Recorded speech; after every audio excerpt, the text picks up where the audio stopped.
नमस्कार दोस्तों। तो चलिए आज की कहानी को शुरू करते हैं। गिन्नी वैसे तो शहर में रहता था, लेकिन कभी कभी अपने मामा से मिलने गांव आया करता था। मामा के घर के पास ही कोमल नाम की एक लड़की रहती थी। गिन्नी और कोमल साथ साथ खेला करते थे। समय निकलता गया और वे दोनों भी जवान हो गए।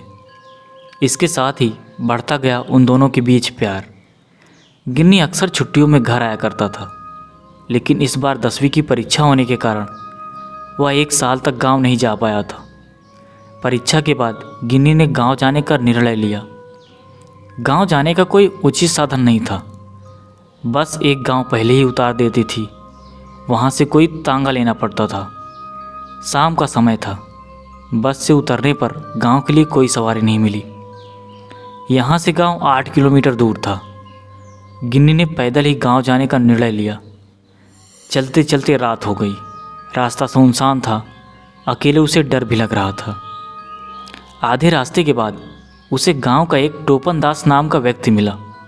वह उसके पास रुका। आपस में दुआ सलाम के बाद गिन्नी ने उससे पूछा, चाचा आप यहाँ क्या कर रहे हो? टोपन दास ने कहा, एक बारात में ढोल बजाना है, इसीलिए दूसरे गांव जा रहा हूँ। गिन्नी ने कहा, चाचा मुझे कोई सवारी नहीं मिली, अकेले जाने में डर भी लग रहा है।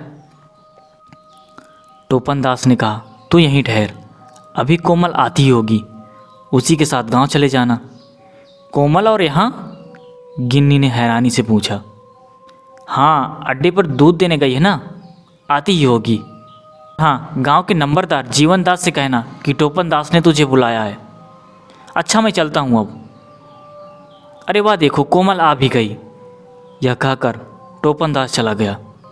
तभी कोमल आ गई। कोमल, तुम यहाँ क्या कर रही हो? कोमल कहती है, मैं तो यहाँ हर रोज़ आती हूँ, हर रोज़ मुझे दूध देना पड़ता है। गिन्नी कहता है, अच्छा आओ चलें। वे वीरान रास्ते में चलने लगे। गिन्नी उसे इस प्रकार पाकर बहुत खुश था। कोमल बोली कि लगभग 1 साल से तुम गांव क्यों नहीं आए? गिन्नी ने कहा, परीक्षा देनी थी ना, इसलिए पढ़ रहा था। कोमल कहती है, मैंने तुम्हारा बहुत इंतज़ार किया, लेकिन तुम नहीं आए। फिर मैंने बापू से कह दिया। गिन्नी कहता है, क्या कह दिया? यही कि शादी मैं गिन्नी से करूँगी। फिर क्या कहा बापू ने? उसने मुझे मारा और कहा हम दूसरी जाति से शादी नहीं करेंगे। मैं बहुत रोई, फिर कुएं पर चली गई। कुएं पर चली गई? क्यों? मरने और क्यों? नहीं कोमल, अब तो मैं आ गया हूँ। मैं तुम्हें अपनी दुल्हन बनाऊँगा, सबके सामने तुमसे शादी करूँगा। मामा जी हैं ना मेरे, बहुत अच्छे हैं, वे सबको मना लेंगे। गिन्नी ने जैसे ही कोमल का हाथ अपने हाथ में लिया तो सहम गया। कोमल, तुम्हारा हाथ तो बहुत ठंडा है। हाँ, अब मेरे हाथ ठंडे ही रहते हैं। अब मेरा घर आ गया है। वे गांव के पास पहुंच चुके थे।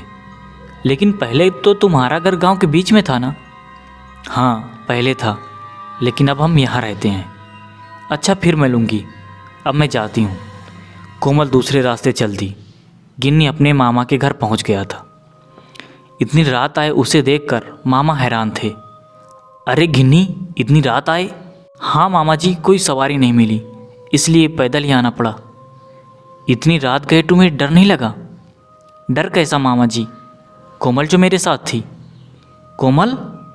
हाँ मामा जी, वही अहिर की लड़की। बहुत नाराज़ थी मुझसे, कह रही थी इतने दिन से मिलने क्यों नहीं आए। कहाँ थी वो तुम्हें कहाँ मिली? अड्डे पर दूध देने आई थी, फिर मेरे साथ गांव तक आई। क्या उन्होंने अपना घर बदल लिया है?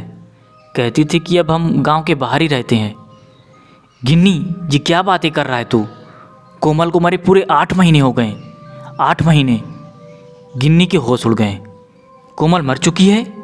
मुझे विश्वास नहीं होता। यदि कोमल मर चुकी है तो वो कौन थी? वह कोमल की रूह थी, कोमल की रूह।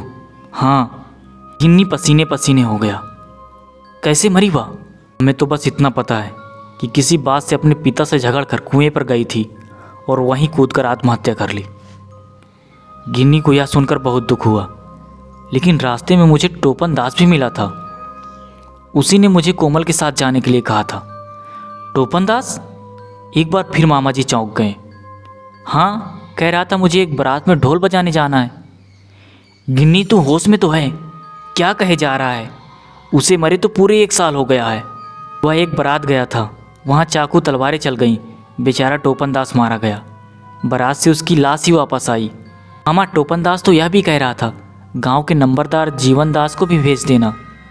मामा परेशान हो उठे, बोले कि नंबरदार तो गए समझो। मामा क्या कह रहे हो आप?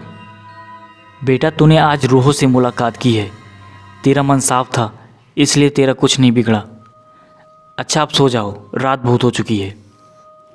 सुबह गांव में समाचार फैल गया कि नंबरदार का देहांत हो गया। जब दाह संस्कार के लिए उसे शमशान घाट ले जाया गया तो वह वही स्थान था जहां रात को कोमल गिन्नी को छोड़कर गई थी, अर्थात कोमल का वास अब शमशान घाट में था। दोस्तों यह थी कहानी, आपको कैसी लगी कमेंट में ज़रूर बताएं।